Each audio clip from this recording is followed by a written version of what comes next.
Line Arabian dates. இப்போ அது லயனா டேட்ஸ். லயனா பிரீமியம் டேட்ஸ். சுத்தம், சுவை மற்றும் ஆரோக்கியம். நீங்க தான் ஜெயிப்பீங்கன்னு தெரிஞ்சுட்டு நாங்க தெரியாம போய் விசிலுக்கு ஓட்டு போட்டாங்க, அதனாலதான் ஏன் அவங்க ஜெயிச்சுட்டாங்க, இல்லாட்டி நீங்க தான் ஜெயிச்சிருப்பீங்க அப்படிங்கிற மாதிரி சொல்றாங்க. யார் அவர்கள்? யாரு மேலேயும் காரணம் போடாதீங்கன்னு முதல்வர் சொல்றாரு. காரணம் முழுக்க முழுக்க சேகர் பாபு தான், மாற்று கருத்தே கிடையாது. சேகர் பாபுவை அவர் நீக்கி ஆகணும். பேட்டிலே அவர் எவ்வளவு அப்படியா இப்படியா அப்படின்லாம் பேசினாருல்ல. யார் நீ? எந்த மீடியா? உனக்கெல்லாம் தர முடியாது. கரெக்டான தானப்பா கேள்வி கேட்கறான். அவன் மீடியா விட்டுருப்பா, அவன் பொதுமக்களா பாருப்பா. உனக்கு வாக்கு செலுத்தி தான் உன்னை அமைச்சராகி இருக்கான். அவன் கேட்கிற கேள்விக்கு நீ பதில் சொல்லு. ஸ்டார் வேட்பாளர்களுக்கு தகுதியான வேட்பாளர்களா அப்படின்னு நம்ம தாவேகா வேட்பாளர்கள் பார்க்கணும். யாருமே இல்லை, சாமானியர்கள். அச்சு காலி பண்ணிட்டு போயிட்டாங்க. பெண் நிறுவனம் திமுக ஆதரவுகளை நடத்திய விதம் இந்த தேர்தலில் சினிமாவை ஆதரிக்கிறாங்க, சினிமா நடிகரை சிஎம் ஆக்கிட்டாங்கன்னு சொல்ற இவங்க எதுக்கு போயிட்டு ஒரு பிரச்சனை இருக்கும்போது சினிமா பாக்குறீங்க? யார் ரீல்ஸ் போடல? ஏன் அந்த சின்ன பசங்களை கூப்பிட்டு வந்து முதல்வர் ரீல்ஸ் போடலையா? இதெல்லாம் பண்ணீங்கன்னா ஸ்டாலின் சார் தயவு செஞ்சு 2040 வரைக்கும் உங்களால வர முடியாது. வணக்கம் நிரஞ்சன். வணக்கம் யாசர்னா. என்ன போகுது? நம்மள 2 பேரையும் பொலன்னு பொழக்கிறாங்க இன்ஸ்டாகிராம்ல, பாத்துருப்பேன்னு நினைக்கிறேன். ஜாலியா இருங்கண்ணா. ஜாலியா இருக்கவா? என்ன மாட்டிருக்காங்க? நான் பாக்கல. நம்ம நீதான் ஆரம்பிச்ச அந்த கேள்வி, அஜித் அவர்கள் அதிமுகவில் இணைவாரா, பொறுப்பேற்பாரான்னு சொல்லிட்டு. சரி, அது அப்புறம் பேசிக்கலாம். இன்னைக்கு வந்து நம்ம என்ன எதுக்காக இணைஞ்சிருக்கோம் அப்படின்னா, அதிமுக நடக்கக்கூடிய குளறுபடிகள். எடப்பாடி பழனிசாமி எதிரணியை வந்து துவம்சம் பண்ணிட்டாரு, எல்லாத்தையும் கட்சியிலேருந்து நீக்கிட்டாரு, பதவிகள்லேருந்து நீக்கிட்டாரு, கட்சியிலேருந்து நீக்கலை. ஸோ இந்த மாதிரி விஷயங்கள்லாம் போய்கிட்டு இருக்கு. இன்னைக்கு ஆளுநரை சந்திக்கிறதா ஒரு தகவல். ஸோ ஆளுநரை சந்திக்கிறார் எடப்பாடி பழனிசாமி. ஒரு பக்கம் தோல்வியை அலசி ஆராய்ந்து யார் காரணம், உண்மையை சொல்லுங்கள், பயப்பட வேண்டாம் என்று ஒரு பக்கம் அறிவாலயத்தில் டாக் ஓடிக்கிட்டு இருக்கு. அறிவாலயம் டாக் ஓடிக்கிட்டு இருக்கு. என்னதான் பிரச்சனை, என்ன நடக்குது தமிழ்நாட்டில்? எஸ், இப்ப நான் பார்த்தேன்னா விழுப்புரத்துல வந்து ஒரு அதிமுக ஆபீஸ் இருக்கு. அந்த அலுவலகம் வந்து யாருக்கு சொந்தம்? சிவிஎஸ்க்கா இல்ல இபிஎஸ்க்கா அப்படிங்கிறதுக்கான்னு கேட்டுருங்க. ஆமா, சண்முகம் அவருக்கா பழனிசாமி அவர்களுக்கா அப்படிங்கிற பிரச்சனை ஓடிட்டு இருக்கு. அதுக்கு வந்து ஃபுல்லா போலீஸ் ப்ரொடெக்ஷன் நார்மலா கிடையாது. அவ்வளவு பேர் வந்திருக்காங்க. அந்த தடியடி நடத்துறதுக்கான எல்லா வசதியும் செஞ்சு வச்சிருக்காங்க. கொஞ்சம் மீறினீங்கன்னா தடியடி அப்படிங்கிற அளவுக்கு போயிருச்சு. இப்போ எடப்பாடி அவர்கள் கையில இருக்கும்போது அந்த அலுவலகம் அவருக்கு தான் வந்து சேரும். இவங்க கட்சி விட்டு நீக்கியாச்சு. இவங்களுக்கு இப்ப எந்த பதவியும் கட்சியில இல்ல, அலுவலகம் கிடைக்காது இல்ல. அப்படியே இந்த விஷயம் எல்லாம் பண்ணிட்டு இருக்காங்க. இல்ல, இப்போ சட்ட ரீதியா தான் அணுகுவாங்க. பெரும்பாலும் வந்து சி சண்முகம் வந்து சட்டத்துறை அமைச்சரெல்லாம் இருந்திருக்காரு. லீகலா வந்து ஓபிஎஸ்க்குமான அந்த பிரச்சனை வரப்பும் முழுவதுமாக சி சண்முகம் தான் எடப்பாடியை பொதுச் செயலராக்குவதற்கு உதவியாக இருந்தாரு. உதவிக்கரம் நீட்டியது எல்லாமே இவங்க தான். ஸோ அதனால வந்து சட்ட ரீதியா சந்திக்கக்கூடிய ஒரு வாய்ப்பு இருக்கு. இப்ப இருக்கக்கூடிய ஒரே ஆப்ஷன்ஸ் வந்து எடப்பாடி பழனிசாமிக்கு ஒருவேளை பொதுக்குழு கூட்டி அதீத பெரும்பான்மையோட வேற ஒரு பொதுச் செயலாளர் தேர்ந்தெடுக்கிறாங்க அப்படின்னா எடப்பாடி பழனிசாமி தனித்து விடப்படுவார். ஸோ அது சண்முகமோ இல்லை சண்முகம் டீம்ல யாரை முன்னிறுத்துறாங்களோ அவங்களுக்கு போகக்கூடிய வாய்ப்புகள் இருக்கு. ஒருவேளை அது நடக்காத பட்சத்தில் இப்ப இருக்கக்கூடிய சூழ்நிலைகள் என்னன்னா, எடப்பாடி பழனிசாமி யாரையுமே வந்து கட்சியிலேருந்து நீக்கல, மாவட்ட செயலாளர்கள் பதவிகள் தான் நீக்கிருக்காரு. கட்சியிலேருந்து நீக்கினாருன்னா டிஸ்குவாலிஃபை ஆயிடுவாங்க. அங்க அந்த இடத்துங்கள்ல ரீஎலெக்ஷன் தான் நடக்கும். அந்த 25 தொகுதிகளிலும் மறுதேர்தல் நடப்பதற்கான வாய்ப்புகள் இருக்கு. அப்படி ஒருவேளை அதையும் மீறி நமக்கு இரட்டையில இல்ல, சிவி சண்முகம், எஸ்பி வேலுமணி அவர்கள் வந்து மீண்டும் மறுதேர்தலை சந்திக்கிறாங்க அப்படின்னா எந்த சின்னத்துல நிப்பாங்கிற ஒரு கேள்வி இருக்குல்ல. அப்ப எடப்பாடி பழனிசாமி கொடுக்க மாட்டார் அதிகாரத்துல இருந்தா. அப்போ அவங்களுக்கு இருக்கக்கூடிய ஒரே ஆப்ஷன்ஸ் விசில் சின்னத்துல நின்னு. உண்மையாவா? நான் சும்மா சொன்னேன். இல்ல, உண்மையிலுமே தான். விசில் சின்னத்துல நின்று அதுல வெற்றி பெற்று விஜய்க்கு ஆதரவு கொடுக்கணும். அதுவுமே வந்து இந்த மேஜிக் நம்பரை கிராஸ் பண்றதுக்கான அந்த நம்பர்ஸ்ல வந்து ஆட் ஆயிரும். ஸோ இது இந்த ஆட் தான் நடக்க போகுது. மேபி இல்ல சட்ட ரீதியாக இவங்க விரைவா பொதுக்குழு கூட்டுறாங்க அப்படின்னா அதுல பொதுக்குழு சரியா நடக்குமா? ஒரு ஆணையத்தை அமைச்சு அந்த ஆணையம் தேர்தல் ஆணையத்தின் மூலமாவோ இல்ல ஒரு ஓய்வு பெற்ற நீதிபதிகள் முன்னிலையிலேயாவது இந்த ஒரு ப்ராப்பரா நடக்கணும். அந்த பொதுக்குழு எந்த தரப்புக்கும் வந்து சண்டை சச்சரவு இல்லாம ப்ராப்பரா நடந்து ஓட்டு எண்ணிக்கை வைத்து அது யார் பொதுச் செயலாளர்னு நிர்ணயிக்கிறாங்களோ தேர்ந்தெடுக்கிறாங்களோ அவங்க தான் அடுத்த அதிமுகவோட தலைமை பொதுச் செயலாளராக வருவாங்க, தலைமை பொறுப்புக்கு வருவாங்க. அப்படி மீண்டும் எடப்பாடியே வந்தாருன்னா இவங்க டிஸ்குவாலிஃபை பண்றதுக்கான வாய்ப்புகள் நிறைய இருக்கு. ஒண்ணு, குதிரை பேரம் பேசப்பட்டதுன்னு சொல்லி எடப்பாடி வந்து இப்போ ஆளுநர் சந்திச்சு ஒரு புகார் கொடுக்க போறாரு. அந்த அடிப்படையில பார்த்தோம் அப்படின்னா எடப்பாடி பழனிசாமி குதிரை பேரத்தை சிபிஐக்கு மாத்தணும்னு சொல்லி இன்பதுரையில வந்து ஒரு மனு கொடுக்க போகிறதா தகவல்லாம் வந்துச்சு. ஸோ இது வந்து ஆளுநர் எப்படி விசாரிக்க போறாரு, சிபிஐ முறையில விசாரிக்க போறாரு அப்படின்னா இந்த கட்சி தாவல் சட்டம் நடைமுறைக்கு இவங்க மேல வரும். யாரு? வேலுமணி, சண்முகம், இவங்க மேல வந்தாலும் அது டிஸ்குவாலிஃபை கணக்குல தான் வரும். ஸோ அப்போ பெரும்பான்மையை வந்து தாவேகா இழக்கக்கூடிய சூழல் அங்க இருக்கும். மேபி அதை அந்த எக்ஸ்ட்ரீம் லெவலுக்கு கொண்டு போக விட மாட்டாங்க. இந்த 5 வருஷம் கவர்மெண்ட் ரன் பண்றதுக்கான எல்லா வேலைகளையும் எல்லா திட்டங்களையும் சரியாக பண்ணிருச்சு தாவேகா. ஸோ அந்த எக்ஸ்ட்ரீம் லெவலுக்கு கொண்டு போக மாட்டாங்க. இதுதான் இப்ப இருக்கிற நிலவரம். இன்னொரு பக்கம் பார்க்கும்போது ஸ்டாலின் அவர்கள் அறிவாலயத்தில் வந்து ஆய்வு செஞ்சுக்கிட்டு இருக்காரு. நம்ம ஏன் தோத்துட்டோம், அந்த மாவட்ட செயலர்கள் எல்லாத்தையும் கூட்டிச்சு பேசிட்டு இருக்காங்க. 2 நாள் முன்னாடி வந்து ஒரு விஷயம் சொன்னாரு, ஒரு வீடியோ வந்து போட்டிருந்தாரு. என்கிட்ட வந்து எல்லாருமே பேசுறாங்க, பேசிட்டு நீங்க தான் ஜெயிப்பீங்கன்னு தெரிஞ்சுட்டு நாங்க தெரியாம போய் விசிலுக்கு ஓட்டு போட்டாங்கயா, அதனாலதான் ஏன் அவங்க ஜெயிச்சுட்டாங்க, இல்லாட்டி நீங்க தான் ஜெயிச்சிருப்பீங்க அப்படிங்கிற மாதிரி சொல்றாங்க. யார் அவர்கள்? அது திமுக ஆதரவாளர்கள் பொதுமக்கள் எல்லாருமே சொல்றாங்களா, நீங்க ஜெயிச்சிருவீங்க, திமுக ஜெயிச்சிரும் நம்பிட்டு நான் போய் விசில் போட்டேன். எத்தனை நாள் எத்தனை பொதுமக்கள் அவர் பார்த்திருக்காரு புரியல. அவர் வந்து இன்னுமே அந்த தோல்வி வந்து ஒத்துக்கல. விசில வந்து ரொம்ப குறைச்சி எடை போடுறாங்க. சிஎம் விஜய் அவர்களை வந்து குறைச்சி எடை போட்டுக்கிட்டு இருக்காங்க.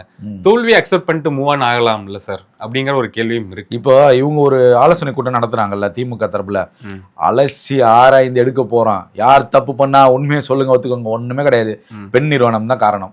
ஏன்? முழுக்க முழுக்க பெண் நிறுவனம் காரணம். பெண் நிறுவனம் திமுக ஆதரவுகளை நடத்திய விதம் இந்த தேர்தலில் இதுதான் முழுக்க முழுக்க தோல்விக்கு காரணம். ஊடக ப்ரமோஷன்ஸ் சொல்லுவாங்க, அந்த மீடியா ப்ரமோஷன்ஸ், அதுல பிஆர்ல பாலாய் போன பிஆர்ல நடந்த விஷயம். அதே போல தூய்மை பணியாளர்கள் நடத்தின விதம், சேகர் பாபுவோட அந்த பிரஸ் மீட், இதெல்லாம் வேற லெவல்ல இவங்களுக்கு ஒரு பெரிய கேவலமான முறையை கொண்டு போய் தேர்தலில் சந்திக்கக்கூடிய சூழல்ல ஏற்படுது. சென்னையை பொறுத்த வரைக்கும் யார் மேலேயும் காரணம் போடாதீங்கன்னு முதல்வர் சொல்றாரு. காரணம் முழுக்க முழுக்க சேகர் பாபு தான், மாற்று கருத்தே கிடையாது. அது அவர் ஒத்துக்கிட்டு ஆகணும். சேகர் பாபுவை அவர் நீக்கி ஆகணும். என்ன பொறுத்த வரைக்கும் நீக்குங்க, நடவடிக்கை எடுங்க, வெறும் சட்டமன்ற உறுப்பினராக ஆக்குங்க. வேற வட சென்னையில் சேகர் பாபுவை தவிர்த்து இன்னொரு முகத்தை உருவாக்குங்கன்னு தான் நான் சொல்லுவேன். சேகர் பாபு முழுக்க முழுக்க காரணங்க, அது யாராலையும் மாற்றுக்க முடியாதுங்க. அவரு தூய்மை பணியாளர் போராட்டத்துல பத்திரிகையாளர் இருந்தாங்க, தூய்மை பணியாளர் சங்கத்துல இருந்தாங்க, வழக்கறிஞர்கள்லாம் இருந்தாங்க. இவர் எப்படி அந்த ஹேண்டில் பண்ண விதம்ங்கிறது வெளியே தெரிஞ்சுல. பேட்டிலே அவர் எவ்வளவு அப்படியா இப்படியா அப்படின்லாம் பேசினாருல்ல. யார் நீ, எந்த மீடியா, உனக்கெல்லாம் தர முடியாது. கரெக்டான தானப்பா கேள்வி கேட்கிறான். அவன் மீடியா விட்டுருப்பா, அவன் பொதுமக்களா பாருப்பா. உனக்கு உனக்கு வாக்கு செலுத்தி தான் உன்னை அமைச்சராகி இருக்கான். அவன் கேட்கிற கேள்விக்கு நீ பதில் சொல்லு. அவன் எந்த மீடியாவா இருந்தா என்ன, சோசியல் மீடியாவா இருந்தா, அவன் மக்களா பாரு. நீ அவனுக்கு ஒரு கேள்வி கேட்கறான்ல, யார் அனுப்பிச்சு விட்டா, யார் அனுப்பிச்சிடா, தப்பு இல்லைன்னா பதில சொல்லிட்டு போ. தப்பு இருக்கனாலதானே உங்களால பதில் சொல்ல முடியல. அப்ப இங்க முழுக்க முழுக்க சென்னை தோல்விக்கு காரணம் சேகர் பாபு. முதல்வர் இல்ல திமுக நிர்வாகிகளோ இதை பாருங்க தயவு செஞ்சு. இன்னும் சொல்லக்கூடிய விஷயங்கள் நிறைய இருக்கு, ரகசியங்களை வெளியே சொல்லக்கூடாது. இன்னும் நிறைய இருக்கு சேகர் பாபு மேல அலிகேஷன்.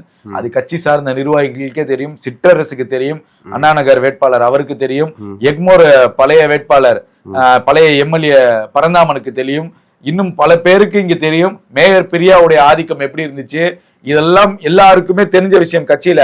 அதனால சென்னை தோல்விக்கு காரணம் சேகர் பாபு தான், மாற்று கருத்தே கிடையாது. நீங்க மற்ற மாவட்டங்கள்ல கூட வேற ஏதாவது நம்ம பேசிக்கலாம். சேகர் பாபு முழுக்க முழுக்க சென்னை தோல்விக்கு காரணம், அதுல மாற்று கருத்து கிடையாது. சேகர் பாபுடைய தலையீடு தான் இதுல முக்கிய பங்கு. சரியா? அம்பத்தூர்ல பூர்ணிமாங்கிற ஒரு வேட்பாளர் நிப்பாட்டுறாங்க. பூர்ணிமாக்கும் அம்பத்தூருக்கும் என்ன சம்பந்தம் இருக்கு? நான் கேட்கறதுக்கு ஒரு பதில்.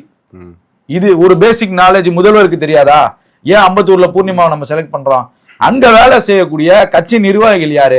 Joseph Samuel MLA. அடுத்த கட்டத்துல யாருக்கா களத்துல, யாருக்கா எந்த வட்ட செயலாளர் வேலை பார்த்திருக்கான், எந்த பகுதி செயலாளர் வேலை பார்த்திருக்கான்?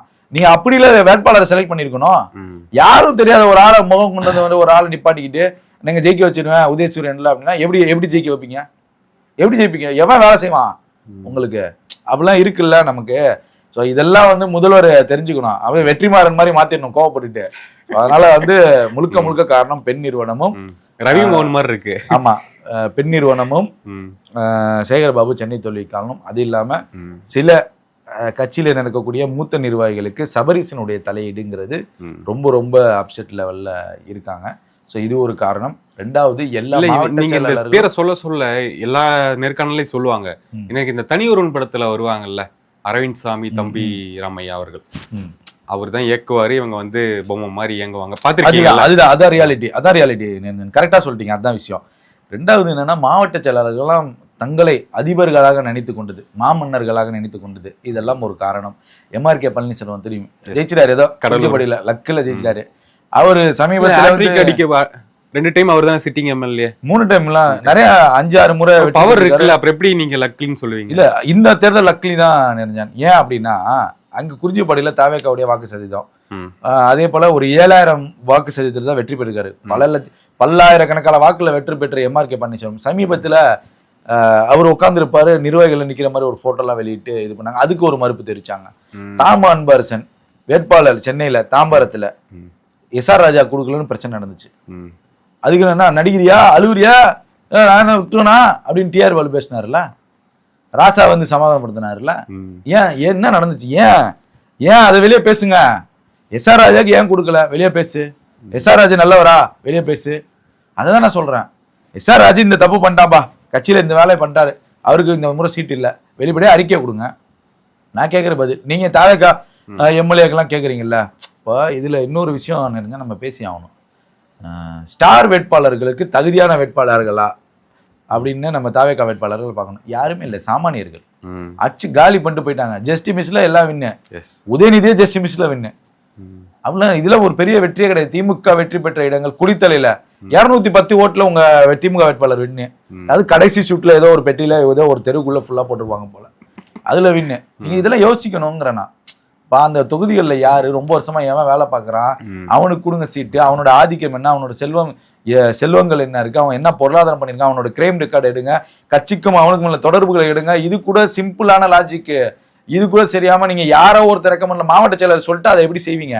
அந்த பகுதியில் ஒரு அமைச்சர் சொல்லிட்டு அதை உடனே இவங்க அக்செப்ட் பண்றது. இதெல்லாம் பண்ணீங்கன்னா ஸ்டாலின் சார் தயவு செஞ்சு 2040 வரைக்கும் உங்களால வர முடியாது. ஓகேண்ணா, எனக்கு என்ன தோணுதுன்னா, இவங்க எங்க தோத்தாங்க அப்படின்னா, தூய்மை பணியாளர்கள் வந்து அவங்க கான்ட்ராக்ட் சென்னை முள்ள ஒரு அலை அடிச்சிருச்சு. எஸ்னா, அது என்ன, தூய்மை பணியாளர்களுக்கு போராட்டம் நடத்திட்டு இருக்காங்க. 7-8 நாள் தொடர்ந்து போயிட்டு இருக்கு. இங்க பார்த்தா CM sir, deputy CM sir, அவங்க டீம் எல்லாரும் சேர்ந்து லோகேஷ் கனகராஜ் கூட கூலி படம் பார்த்துக்கிட்டு இருக்காங்க. அந்த போட்டோ வந்து சமூக வலைதளங்களை போறாங்க, சிரிச்சுக்கிட்டே இருக்காங்க. தூய்மை பணியாளர் போராட்டம் நடக்குது, கூலி படம். இன்னொரு பெரிய விஷயம் நடந்துகிட்டு இருக்கு, சிவகார்த்திகேயனுடைய அமரன் படம் பாக்குறாங்க. ஏன் இந்த கூட்டம் மறந்துட்டீங்க? வைப் வித் ஸ்டாலின், ஒரு வைப் வித் ஸ்டாலின் அது இப்ப வந்தது. என்னன்னா, சினிமா மோகத்துல இருக்காங்க மக்கள், சினிமாவை ஆதரிக்கிறாங்க, சினிமா நடிகரை சிஎம் ஆக்கிட்டாங்கன்னு சொல்ற இவங்க எதுக்கு போயிட்டு ஒரு பிரச்சனை இருக்கும்போது சினிமா பாக்குறீங்க? அங்கதான் இவங்க தோத்தாங்க. கரெக்ட். இன்னொன்னு சேகர் பாபு அவர்களுடைய பேச்சு, யார் நீ என்ன மீடியா நான் தர முடியாது அப்படின்னு வந்து நீங்க சொல்லவே கூடாது சார். ஏன்னா அவங்க வந்து சினிமா மோகத்தை பற்றி திமுகவிற்கு பேச எந்த தகுதி இல்லை. அதுவும் சொல்றேன் தெரியுமா? இதே சேகர் பாபு, ஐயோ சைதாப்பேட்டை அமைச்சர் இருந்தாரு, அப்பப்பா அவர்லாம் ஆஸ்கர் அவார்டு நம்ம கொடுக்கணும். ஏன்னா அவர் சினிமா துறையில ஊர்னவரு. எத்தனை நிகழ்ச்சியில எத்தனை ஆர்டிஸ்ட கூட்டு வந்து மேடையில உட்கார வச்சு பேசுனீங்க. யோகி பாபுவை கூட்டு வந்தீங்க, நளினியை கூப்பிட்டு வந்தீங்க, இன்னும் என்னென்ன நடிகரை கூட்டு வந்தீங்க, எல்லா நடிகரும் கூட்டு வந்து எதுக்குப்பா உங்களுக்கு சினிமா ஆர்டிஸ்ட் பிரச்சாரம்? சேகர் பாபு பண்ணாரப்பா சினிமா ஆர்டிஸ்ட வச்சு. அமுதுக்கரங்கள் நிகழ்ச்சி, சாயங்காலம் ஆனா பொதுக்கூட்டம். சினிமா ஆர்டிஸ்ட் எதுக்கு உங்களுக்கு? திராவிடன்னு பேசக்கூடிய உங்களுக்கு சினிமா ஆர்டிஸ்ட் எதுக்கு? மக்கள் அப்பதான் பெரியார்னு பேசக்கூடிய உங்களுக்கு எதுக்கு சினிமா ஆர்டிஸ்ட்? அம்பேத்கர்னு பேசுறவங்களுக்கு எதுக்கு சினிமா ஆர்டிஸ்ட்? நான் கேக்குறேன், நீங்க எப்படி சினிமா ஆர்டிஸ்ட பத்தி பேசலாம்? கரெக்ட் தானே நினைச்சேன்? ஐபிபி ஆகுதுன்னு நினைச்சேன். எனக்கு சிஎம் சாருடைய போட்டோ ஒன்று வந்திருக்கு. அந்த போட்டோ தான் எல்லா கவர்மெண்ட் ஆஃபீஸ்லயும் போடணும்னு சொல்லியிருக்காங்க. அந்த போட்டோ வந்து சில கேலி கிண்டல்லாம் பண்ணிட்டு இருக்காங்க. அது பண்ணக்கூடாது, அது ஒரு நேச்சுரலான ஒரு போட்டோ, அவ்வளவுதான்.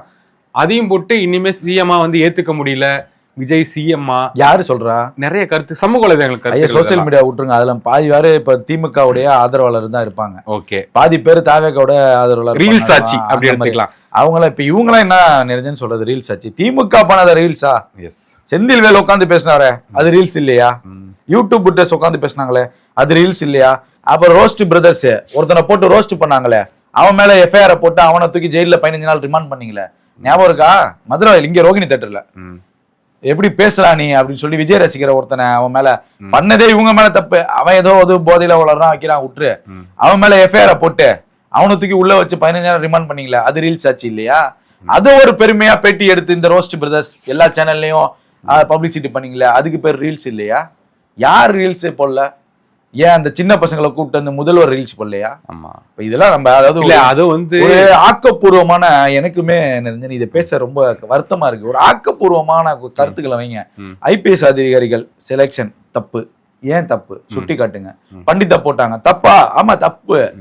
ஒரு விமர்சனம் வருது, இது திராவிட சிந்தனை உள்ள ஆட்சியா நீங்க கொண்டு போறீங்க. ஆனா பண்டித்தை வந்து நீங்க ஆலோசகரப்பட்ட தப்பு ஏத்துக்கிறோம், எடுத்துட்டாருல. அந்த மாதிரி நீங்க தப்ப சுட்டி ஏத்துக்கிறோமா? டிவிக்கே மாறிட்டீங்களா? டிவிக்கெல்லாம் மாறல, மாற்ற வச்சிருவாங்கன்னு நான் நினைக்கிறேன். சரி, நம்ம அது பேசிக்கலாம். இதெல்லாம் இருக்குல்ல, நம்ம விமர்சனமும் செய்யணும், ஆலோசனையும் இல்ல. இப்ப திமுக இதெல்லாம் சொல்லணுங்கிறீங்களா? தெரிஞ்சாதானே சொல்லுவாங்க. நம்ம வீடியோ தான் பார்க்க மாட்டாங்களாங்கய்யா? இல்ல, இப்ப ஐபிஎஸ் அதிகாரி எல்லாம் மாத்தணுங்கிறீங்க, தெரிஞ்சாதானே சொல்லுவாங்க. அவங்களுக்கு தெரிஞ்சதெல்லாம் இந்த ரீல்ஸ் ஆச்சு பண்ணாதீங்க சார், நாங்க வெளியே போனாலும் நீங்க ஜெயிப்பீங்க. இவங்க வைக்கிற குற்றச்சாட்டு, இவங்க குற்றச்சாட்டு வைக்கிறாங்கல்ல இன்ஸ்டாகிராம் இதை வச்சு, இன்னுமே வந்து அது மனசு ஆற மாட்டேங்குது திமுகக்கு. அப்படின்னா யூடியூப் திறந்தாலே ஸ்டாலின் வரட்டும் வெள்ளட்டும் விளம்பரம் போட்டீங்கல்ல, அப்ப இது என்னது? நான் கேட்கிறேன், நியாயமா பேசுங்க. எனக்கு வந்தா ரத்தம், உங்களுக்கு வந்தா தக்காளி சட்னி அப்படின்னா அது எப்படி ஏற்புடையதா இருக்கும்? அதுதான் நான் கேட்கிறேன். நம்ம அதை செய்யலைங்க, செய்யாம அந்த விஷயத்த நம்ம சொல்றோம்னா கரெக்ட். செஞ்சுட்டு நீங்களும் செஞ்சுட்டு அவன் என்ன விட நிறைய செஞ்சுட்டானா அது எப்படி ஏத்துக்க முடியும்? அதுதான் எனக்கு ஒண்ணும் புரியல. நினைச்சேன் அது கஷ்டமா இருக்கு. ரவிமோகன் வந்துட்டாரு உடம்புக்குள்ள. ஆமா, இப்ப கருப்பு படம் பார்த்ததுல இருந்து கருப்பசாமியா வந்த மாதிரிதான் இருக்கு. ஏன்னா அவ்வளவு கோவம் வருது நினைஞ்சேன். ஒண்ணும் இல்ல, நாங்க தப்பு பண்ணிட்டோம், உணர்ந்துக்கிறோம். இப்பயுமே நான் என்ன சொல்றேன், திமுக தலைவர் தேர்தலுக்கு பொறுப்பேற்றுக்கிறாரு, தன்னுடைய கட்சி நிர்வாகிகளுக்கு சமாதானப்படுத்துறாரு. அவரு நான் கேக்குற மக்கள்கிட்ட பதில ஏத்துக்க முடியலையே அவர்னால. அதுதான் சொல்ல வரேன், நாங்க தூக்கவே இல்லை, ஏத்துக்கோங்கன்னு சொல்ல. நான் இப்ப என்ன சொல்றேன், அப்பா தேர்தல்ல வந்து திமுக தூய்மை பணியாளர்களை கண்டறிந்த விதம், ஆசிரியர்கள் போராட்டத்தில் நாங்க இப்படி பண்ணிட்டோம், ஜாதி முறைகளை பற்றி என்ன பண்ணோம், கோவில் திறப்புல என்ன பண்ணோம், அரசு பத்திரப்பதிவு அமைச்சர் என்ன பண்ணாரு, ஜல்லிக்கட்டுல என்ன பண்ணோம், இந்த அரசியல் எல்லாம் பண்ணி நாங்க தோத்துட்டோம், இனி மக்கள்கிட்ட ஒரு மன்னிப்பு கேட்டுக்கிறோம் சொல்லுங்க. நான் அதை கேட்கறது பதில் நான் கரெக்ட் தானே? கரெக்ட். இப்படி பதில் சொல்லுங்க. இதுக்கெல்லாம் நாங்க தவறு பண்ணிட்டோம், இதுக்கெல்லாம் நீங்க எங்களுக்கு தண்டனை கொடுத்துட்டீங்க, அதனால இந்த முழு பொறுப்பையும் திமுக கடந்த அரசும் திமுகவுடைய எம்எல்ஏக்களும் நாங்க பொறுப்பேற்றுக்கிறோம்னு ஸ்டாலின் அவர்கள் சொன்னார்னா நல்லா இருக்கும். நான் இதுதான் கேட்கிறேன். நம்ம ஒரு சின்ன பசங்க வந்துட்டாங்க, 5 வருஷம் பண்ணட்டும், எப்படி பண்றாங்க மக்கள் பார்க்கட்டும். மீண்டும் மீண்டும் நீங்க சீண்ட அவங்க உயர்ந்துகிட்டு தான் போறாங்க. தாவேக்கா நான் திருப்பி அதை சொல்றேன், உயர்ந்துகிட்டே தான் போறாங்க. ஸோ இதெல்லாம் வந்து திமுகவுக்கு மைனஸ். மீண்டும் அந்த தவறை செய்யாதீங்க. பெண் நிறுவனத்தை களையிடுங்க, யார் இன்சார்ஜ் தூக்குங்க, அவரை தூக்குங்க. நடந்த எல்லா ஊடகத்துக்கும் அது தெரியும் நீங்க என்னென்ன பண்ணீங்கன்னு சொல்லிட்டு. அவரை தூக்குங்க. நீங்க அணுகுன விதம், வேட்பாளர்களை அணுகுன விதம், வேட்பாளர்களுக்கு தனியா ப்ரமோஷன் பண்ண விடாம தடுத்தது பெண் நிறுவனம். எது இருந்தாலும் பெண் நிறுவனம் சொன்னாங்க, எது இருந்தாலும் பெண் நிறுவனம் தான் சொல்லணும்னு சொன்னாங்க. இந்த சேனல்ல ஒரு பேட்டியா வேட்பாளருக்கு கொடுக்க கூடாது, நீ வேட்பாளர் சொன்னது பெண் நிறுவனம். அப்ப தோத்து போங்க. ஒரு நேர்காணல் ஒரு வேட்பாளர் கொடுக்க வேணாம் ஒரு தொகுதியில. என்ன இப்ப நீ நிரஞ்சன் வேட்பாளர் சார், என்ன பண்ண போறீங்க உங்க தொகுதிக்கு? நீங்க வந்தா புது வேட்பாளரா திமுக அறிமுகப்பட்டீங்க, அவர் ஒரு பேட்டி கொடுக்க வேணா, அவனை பேட்டி கொடுக்க கூடாது சொன்னது பெண் நிறுவனம். ஏன் அப்ப அதை களை எடுங்கன்னு தான் நான் சொல்ல வரேன். நீங்க உட்காந்துட்டு ஒரு குழு அமைக்கிறதா மேட்டர் கிடையாது, இதான் சிம்பிள் மேட்ரு. நீங்க எந்த பத்திரிகையாளர்கிட்ட வேணா கேளுங்க, எந்த ஊடக விளையாளர்கிட்ட வேணா கேளுங்க. கிரவுண்ட்ல நம்ம ஒர்க் பண்ணிருக்கோம் நிரஞ்சன், கிரவுண்ட்ல நீங்களும் தான் வந்திருக்கீங்க. எல்லா ஒளிப்பதிவாளர் நம்ம டீமே வந்து எல்லாம் நிறைய ஊருக்கு போய் பயணம் செஞ்சிருக்கோம், ஒர்க் பண்ணிருக்கோம். எப்படிலாம் நீங்க பண்ணீங்க ஆலோசனை கேளுங்க. சோ இந்த மாதிரிலாம் இருக்கு நிரஞ்சன். ஓகே, இதான் திமுக ஆட்சியில பெரிய பிரச்சனை எல்லாம் ஒண்ணு இல்லைன்னா, ஏதோ இந்த போதைப் பொருள் கலாச்சாரம் இருக்கு, மகளிருக்கு கொஞ்சமா இருக்கு. அது உட்கார வச்சு தானே பேசினாங்க, அவ்வளவு உட்கார வச்சு தானே பேசினாங்க. நான் அவங்கள மட்டும்தான் இப்ப நம்புறேன். சட்டமன்றத்துல இருந்து நல்லா பகீர்னு பேசுறாங்க. நீங்க சிஎம்முக்குமே வந்து எனக்கு உண்மையிலுமே எனக்கு பிரேமலதா அவர்கள் போனது இப்படிதான் இருக்கணும். எதிர்கட்சியா செயல்படுறாங்க. சௌமியா அன்புமணியா இருக்கட்டும், இவங்களுடைய உரையெல்லாம் வந்து ரொம்ப அருமையா இருக்கு.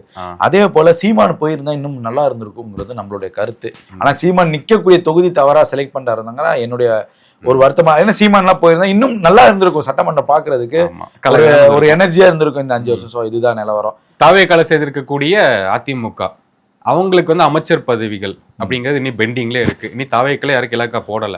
என்ன நடக்க போகுது? கூடிய விரைவில் அதிகாரிகள்லாம் என்ன சொல்றாங்கன்னா, அமைச்சர் போட்டாதான் அடுத்த கட்ட நடவடிக்கை எல்லாம் எடுக்கணும். ஸோ அமைச்சர்கள்லாம் போடணும்னு சொல்லி அவங்க விரும்புறாங்க.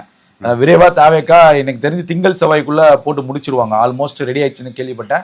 ஸோ அந்தந்த இலாக்கால் எல்லாம் ஒதுக்கிட்டு போட்டுருவாங்க. ஏன்னா பள்ளிக்கல்வித்துறை வெங்கடாராமன் மயிலாப்பூர் வேட்பாளருக்கு கொடுத்ததும் ஒரு விமர்சனத்துக்கு ஆளாச்சு. ஸோ அதெல்லாம் மறுபரிசீலனை செய்யறாங்க. ஸோ இதெல்லாம் இருக்கு.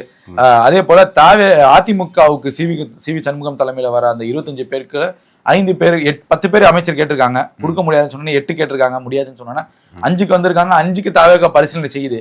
ஆனா அவர்களுக்கு முற்றிலும் அமைச்சர் கொடுக்க கூடாதுன்னு சொல்லி ஒரு விமர்சனம் இருக்குல்ல, அது தாவேக்கா உண்மையிலுமே பரிசீலனை பண்ணணும். ஏன்னா நிறைய பேருக்கு வந்து உங்களுக்கு தெரியும், ஊழல்வாதிகள், அவர்கள் எவ்வளவு சொத்து இருக்கு, எல்லாம் விமர்சனத்துக்கு ஆளாச்சு. நம்மளும் டிரான்ஸ்பரண்டா பேசிதான் ஆகணும் நிரஞ்சன். சோ அப்படி இருக்கிறப்ப இன்னைக்கு கார்த்திக் சிதம்பரம் ஒரு பதிவை சொல்லியிருந்தாரு, அவருக்கு கொடுத்த தாவேக்கா மீது மக்களுடைய நம்பிக்கைங்கிறது குறைஞ்சு போயிடும். ஆமா, உண்மையிலுமே குறைஞ்சு போயிடும், அதில் மாற்றுக்கிறதே கிடையாது. ஸோ அதை மறுபரிசீலனை செய்யணும். அதற்கு சாமானியனா வெற்றி பெற்றார்கள்ல, ஒரு இப்ப ஸ்ரீரங்கம் வேட்பாளராக இருக்கட்டும், மற்ற எத்தனையோ வேட்பாளர்களாக இருக்காங்கல்ல, ஸோ அவங்களுக்கு அமைச்சர் பதவி கொடுத்து கைட்லைன்ஸ் ஒரு ஐஏஎஸ் ஆஃபீஸரை நியமிப்பீங்கல்ல, 2 ஒரு குழுவா அமைச்சு அவங்களுக்கு ஒரு கைடு பண்ணுங்க. ஒரு புதுசா ஒரு வேட்பாளர் சட்டமன்ற உறுப்பினருக்கு அமைச்சர் கொடுத்தா அவருக்கு ஒன்றும் தெரியாது தான், அவருக்கு கைட் பண்றதுக்கு ஒரு குழு அமைச்சு கொடுத்தீங்க அப்படின்னா அவர் இந்த 5 வருஷத்துல சஸ்டெயின் ஆயிடுவாரு. ஸோ அப்படி இருக்கிறப்போ ஒரு பெரிய மக்கள் மீது இன்னும் ஒரு பெரிய மதிப்பு கிடைக்கும், தாவேக்காவுக்கும் முதல்வர் ஜோசப் விஜய்க்கும் கிடைக்கும். ஸோ அது அதிமுகவுக்கு கொடுக்காம அவர்களை எப்படி அரசியல் ரீதியா நீங்க எப்படி கட்டுப்படுத்தி 5 வருஷம் ஓட்டணுமோ அதை சரியா செஞ்சீங்கனாலே போதுமானதுன்னு நான் நினைக்கிறேன். ஓகே, நான் அடுத்த வீடியோவில் சந்திப்போம்னா. நன்றி நன்றி நன்றி நன்றி.